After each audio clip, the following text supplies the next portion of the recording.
अस्सलाम वालेकुम वरहमतुल्लाह। इस वीडियो में पतरस के मज़ामीन के सबक हॉस्टल में पढ़ना का आखिरी हिस्सा पेश किया जाएगा। तो चलें शुरू करते हैं।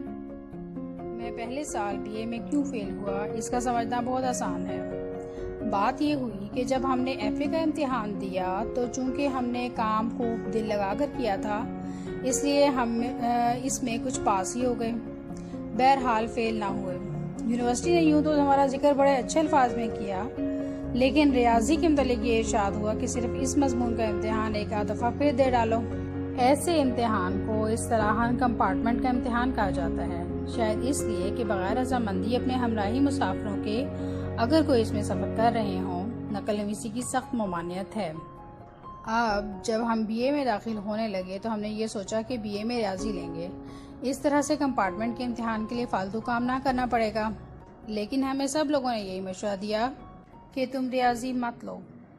जब हमने इसकी वजह पूछी तो किसी ने हमें कोई माकूल जवाब ना दिया, लेकिन जब प्रिंसिपल साहब ने भी यही मशवरा दिया तो हम रजामंद हो गए।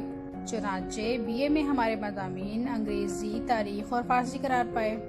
साथ साथ हम रियाजी के इम्तिहान की भी तैयारी करते रहे, गोया हम 3 की बजाय 4 मजमून पढ़ रहे थे। इस तरह से जो सूरत हालात पैदा हुई, इसका अंदाज़ा सिर्फ वही लोग लगा सकते हैं जिन्हें यूनिवर्सिटी के इम्तिहानात का काफ़ी तजर्बा है। हमारी क़ुव्वत मुतालिया मुंतशिर हो गई और ख़यालात में परागंदगी पैदा हुई। अगर मुझे 4 की बजाय सिर्फ 3 मज़ामीन पढ़ने होते तो जो वक्त मैं फ़िलहाल चौथे मजमून को दे रहा था वो बांट कर इन 3 मज़ामीन को दे देता। आप यकीन मानिए इससे बड़ा फ़र्क पड़ जाता। और फ़र्ज़ किया अगर मैं वो वक्त तीनों को बांट कर ना देता, बल्कि सब का सब इन तीनों में से किसी एक मजमून के लिए वक्त कर देता, तो कम से कम इस मजमून में तो ज़रूर पास हो जाता। लेकिन मौजूदा हालात में तो वही होना लाजिम था ये जो हुआ, यानी कि मैं किसी एक मजमून में भी कमा हक़ तवज्जो ना कर सका। कंपार्टमेंट के इम्तिहान में तो पास हो गया, लेकिन बीए में एक तो अंग्रेज़ी में फेल हुआ, वो तो होना ही था क्योंकि अंग्रेज़ी हमारी मादरी ज़ुबान नहीं। इसके अलावा तारीख़ और फ़ारसी में भी फेल हो गया। अब आप ही सोचिए कि जो वक्त मुझे कंपार्टमेंट के इम्तिहान पर सर्व करना पड़ा, और अगर मैं वहाँ सर्व ना करता बल्कि इसकी बजाय, मगर खैर ये बात मैं पहले अर्ज़ कर चुका हूँ। फ़ारसी में किसी ऐसे शख्स का फेल होना जो एक इल्मदोज़ ख़ानदान से ताल्लुक़ रखता हो, लोगों के लिए असहाद हैरत का मौजब हुआ। और सच पूछिए तो हमें भी इस बात पर सख्त नदामत हुई, लेकिन खैर अगले साल ये नदामत धुल गई और हम फ़ारसी में पास हो गए। इससे अगले साल तारीख़ में पास हो गए और उससे अगले साल अंग्रेज़ी में। अब कायदे की रूह से हमें बीए का सर्टिफिकेट मिल जाना चाहिए था, लेकिन यूनिवर्सिटी की इस तिफलाना ज़िद का क्या इलाज कि तीनों मजमूनों में बेवक्त पास होना ज़रूरी है। बाज़ तबाएं ऐसी हैं कि जब तक यकसुई ना हो मुतालिया नहीं कर सकती। क्या ज़रूरी है कि इनके दिमाग को ज़बरदस्ती एक खिचड़ी सा बना दिया जाए? हमने हर साल सिर्फ एक मजमून पर अपनी तमाम तवज्जो दी और उसमें वो कामयाबी हासिल की कि बायद और शायद। बाकी 2 मजमून हमने नहीं देखे, लेकिन हमने तो ये साबित कर दिया कि जिस मजमून में चाहें पास हो सकते हैं। अब तक तो 2-2 मजमूनों में फेल होते रहे थे, लेकिन इसके बाद हमने तहैया कर लिया कि जहाँ तक हो सका अपने मुतालिया को वसी करेंगे। यूनिवर्सिटी के बेहुदा और बेमैनी कवायद को हम अपनी मर्जी के मुताबिक नहीं बना सकते, तो अपनी तबीयत पर ही कुछ जोर डालें। लेकिन जितना और किया इसी नतीजे पर पहुँचे कि तीनों मजमूनों में बेवक्त पास होना फ़िलहाल मुश्किल है। पहले 2 में पास होने की कोशिश करनी चाहिए।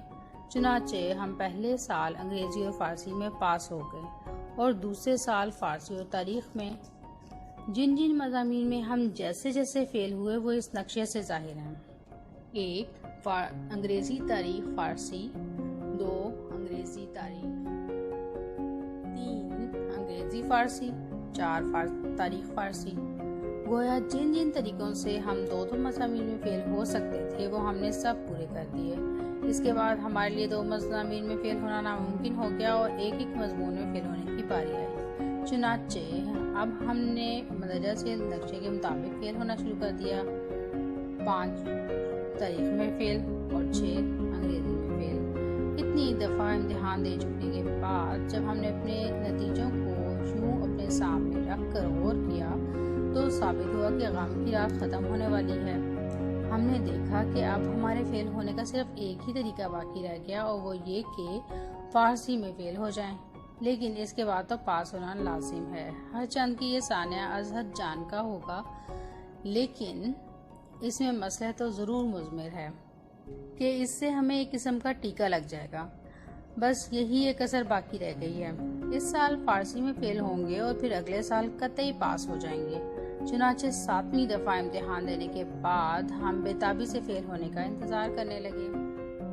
ये इंतज़ार दरअसल फेल होने का इंतज़ार न था, बल्कि इस बात का इंतज़ार था कि इस फेल होने के बाद हम अगले साल हमेशा के लिए बीए हो जाएंगे।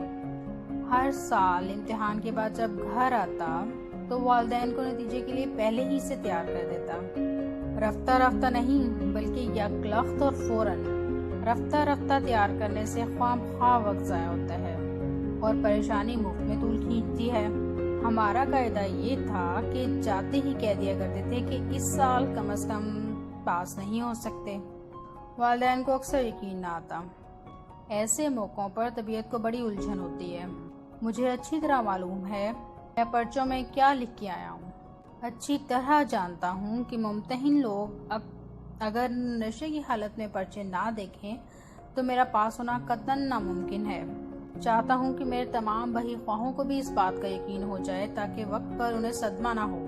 लेकिन बही ख्वाह हैं कि मेरी तमाम तशरीहात को महज कसरे नफ्सी समझते हैं। आखिरी सालों में वालिद को फौरन यकीन आ जाया करता था, क्योंकि तजर्बे से इन पर साबित हो चुका था कि मेरा अंदाज़ा गलत नहीं होता। लेकिन इधर उधर के लोग, अजी नहीं साहिब, अजी क्या कह रहे हो, अजी ये भी कोई बात है, ऐसे फिक्रों से नाक में दम कर देते। बहरहाल फिर घर पहुंचते ही हमने हस्बे दस्तूर अपने फेल होने की पेशगोई कर दी। दिल को ये तसल्ली थी कि बस ये आखिरी दफ़ा है, अगले साल ऐसी पेशगोई करने की कोई ज़रूरत ना होगी। साथ ही ख्याल आया कि वो हॉस्टल का किस्सा फिर शुरू करना चाहिए।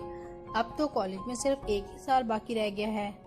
अब भी हॉस्टल में रहना नसीब ना हुआ तो उम्र भर गोया आज़ादी से महरूम रहे। घर से निकले तो मामू के दड़बे में, और जब मामू के दड़बे से निकले तो शायद अपना एक दड़बा बनाना पड़ेगा। आज़ादी का एक साल, सिर्फ एक साल, और ये आखिरी मौका है। आखिरी दरख्वास्त करने से पहले मैंने तमाम ज़रूरी मसाला बड़ी एहतियात से जमा किया। जिन प्रोफेसरों से अब मुझे हम उम्री का फ़ख्र हासिल था, उनके सामने निहायत बेतकल्लुफ़ी से अपनी आरज़ुओं का इजहार किया और उनसे वालिद को खतूत लिखवाए कि अगले साल लड़के को ज़रूर अब हॉस्टल में भेज दें। बाज़ कामयाब तलबा के वालिदैन से भी इसी मज़मून की अर्ज़दाश्तें भिजवाईं। खुद आदाद शुमार से साबित किया कि यूनिवर्सिटी से जितने लड़के पास होते हैं इनमें से अक्सर हॉस्टल में रहते हैं और यूनिवर्सिटी का कोई वजीफ़ा या तमगा या इनाम तो कभी हॉस्टल से बाहर किया ही नहीं। मैं हैरान हूँ कि ये दलील मुझे इससे पेशतर कभी क्यों ना सूझी थी, क्योंकि ये बहुत ही कारगर साबित हुई। वालिद का इनकार नरम होते होते और खौज में तब्दील हो गया, लेकिन फिर भी उनके दिल से शक रफा ना हुआ। कहने लगे, मेरी समझ में नहीं आता कि जिस लड़के को पढ़ने का शौक हो वो हॉस्टल की बजाय घर पर क्यों नहीं पढ़ सकता।